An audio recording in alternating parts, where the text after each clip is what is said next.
Bell होगा या नहीं होगा, इसके बारे में क्यों बेल होगा? जो गलत करेगा उसको बेल मिलता है। सब लोग बोल रहा है कि आप बालिग हैं और आप बोल रहे हैं नाबालिग हैं। सर ही बता देंगे, सर से पूछ लीजिए। सर आप बताइए कि बालिग है या नाबालिग है? आप देखिए, ये सवाल पूछने का नहीं है, सवाल का जवाब तो आप लोगों की एफआईआर की कॉपी में ही है। ये जब एफआईआर सेक्शन 4 और पॉक्सो एक्ट में दर्ज हुआ है, तो यदि कोई भी पीड़िता की उम्र 18 वर्ष से कम होती है तभी पुलिस पदाधिकारी उसको पॉक्सो सेक्शन में लगाते हैं। जी। तो अब कोई संदेह या कोई सवाल करने का वक्त नहीं है। अब बहुत सारा अफवाह उड़ रहा है कि अफवाहें जो उड़ा रही है वो कोई न्यायालय में बैठे हुए कोई विशिष्ट लोग नहीं ना हैं, कानून के जानकार लोग नहीं, ऐसा नहीं ना बोल रहे हैं। वैसे लोग बोल रहे हैं जो समाज में बैठ करके जो है कि आपस में किंवदंतियां करते हैं, कहावतें करते हैं। वैसे लोगों को कहने से न्यायालय और वकील नहीं ना चलता है। न्यायालय चलता है फैक्ट पे, न्यायालय चलता है एविडेंस पे, न्यायालय चलता है मेडिकल रिपोर्ट पे, न्यायालय चलता है गवाहों के बयान पे। जब ये सारी चीज़ें आ गया है, न्यायालय चलता है पुलिस की रिपोर्ट पे।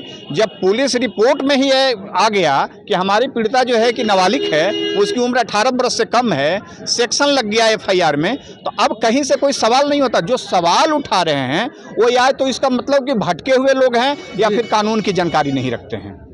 और बताया जा रहा है कि किरण सिंह जी का पहले से शादी भी है और एक बच्चा भी है। इसके अब कहने से नहीं ना होगा, चूंकि विपक्षी का काम होता है जो आरोपित लोग हैं या आरोपी के जो परिवार हैं या कहें कि आरोपी बहुत बड़े फिल्मी स्टार भी हैं, तो जब वो बड़े फिल्मी स्टार है तो उनके प्रशंसक भी हैं, तो उनके समर्थक या प्रशंसक यदि ऐसी बातें ला रहे हैं तो वो अपने पक्ष में वो ला रहे हैं। चूंकि अभियुक्त उनका जेल में है, उनको लग रहा है कि हमारा जो है कि हीरो जो है कि कब जेल से रोशन राही बाहर आ जाए, तो इसलिए वो अटपटा बयान हमारे क्लाइंट जो किरण सिंह है उसके बारे में दे रहे हैं कि उनके पहले से एक पति है, उनके एक बच्चे हैं। अब एक बात बताइए आप ही, जिसके पति रहेंगे और उसके बच्चे रहेंगे तो उसके फैमिली भी होंगे ना, उसके सास और ससुर भी होंगे ना, तो कहाँ गए उनके सास और ससुर और हस्बैंड? अभी तक यदि कह दिए तो आप लोग तो निकाल करके ले आते, न्यायालय में आकर के गवाही दे देते। एक आए हैं बोल रहे हैं कि हम किरण सिंह जी के पिताजी बोल रहे हैं, इसके बारे में क्या बोल रहे हैं? देखिए, पिताजी वो नहीं है, ये इनके मौसा जी हैं। अच्छा, मौसा जी हैं। चूंकि उनके लालन पालन बच्चे से किए हैं तो पापा ही कहते हैं।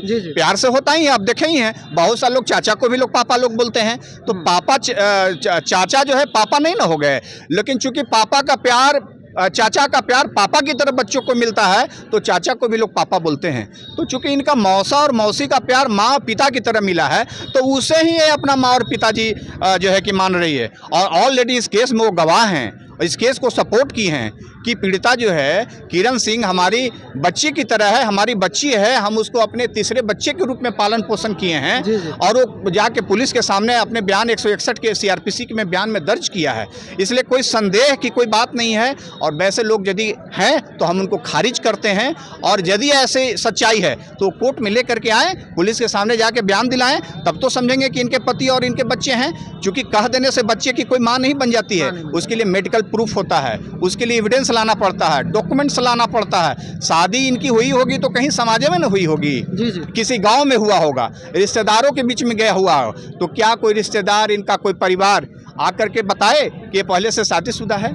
ऐसी कोई बात नहीं है। इसलिए किसी के कहने मात्र से इस पे मत जाइए। ये ऑलरेडी नाबालिका है और नाबालिग है, बाल कलाकार है, इसके सहकर्मी आज जेल में है, इनके साथ असल्ट किया है फिजिकल। अभी वो लंबे समय तक जेल में रहेंगे, लंबे समय तक जेल ही नहीं रहेंगे, बल्कि उनको जो है इस केस में सजा होगा। ये सजा होगा। एक ट्रायल करवाने के लिए जो है कि रोज कोर्ट आ रही है, आज पेशी थी न्यायालय में। अच्छा, आप बताइए, एक मिनट रुक जाइए।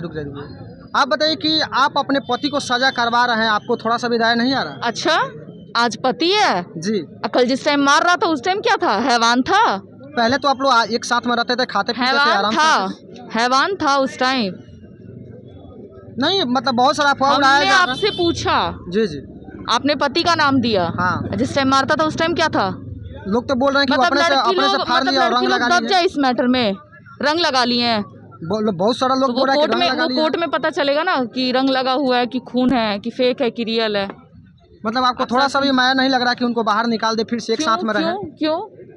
उनको दया नहीं आया था, उनके माँ बाप को दया नहीं आया था? जिस टाइम उनका बेटा हमको मार पीट करता था, दोनों छत पे चले जाते थे इनके माता पिता रोशन जी के। जी।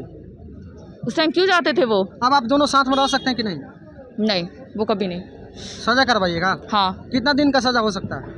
वो सर ही बताएंगे ना आपको। कितना दिन तक सजा हो सकता है? देखिए, ये तो सजा कितना दिन तक होगा अभी मैं नहीं बता सकता हूँ। जी। लेकिन जो लॉ है, जो कानून है, जो सेक्शन जो लगा हुआ है, उस सेक्शन में बहुत गंभीर सज़ा है। इनको 3 साल से आजीवन कारावास की सज़ा है। अब जब सज़ा के बिंदु पर चर्चा होगी कोर्ट में, जब हम लोग आर्गूमेंट करेंगे, जो एविडेंस आएगा हम लोगों के पक्ष में, उस पर जज साहब जो है कि कानून के आधार पे अभियुक्त को सज़ा देंगे। लेकिन मिनिमम इनको कम से कम, मैं समझता हूँ, जो मेरी अनुभव है, आजीवन सजा तो है ही, कम से कम भी होगी सजा तो इनको 10 वर्ष की कम से कम इस केस में सजा 10 वर्ष कम से कम होगी। तो कैरियर तो चौपट हो जाएगा सर। अब देखिए, कानून किसी को कैरियर नहीं देखती है। कानून चूंकि दोनों पक्षों को देखती है। एक तरफ एक नाबालिग पीड़िता का जीवन है, उसका आगे का जीवन पूर्णवास कैसे होगा, कानून की रक्षा कैसे होगा।